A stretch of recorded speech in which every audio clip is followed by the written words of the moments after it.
Es cosa de que un día se haga un análisis sobre quiénes representan en México a Twitter.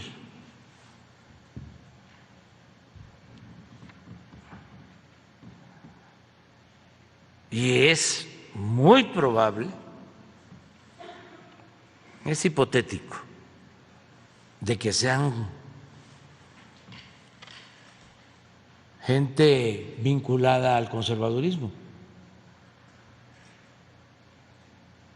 Y si ya estamos hablando de esto, se tiene que reparar el daño que se causó cuando se le canceló la cuenta al presidente Trump.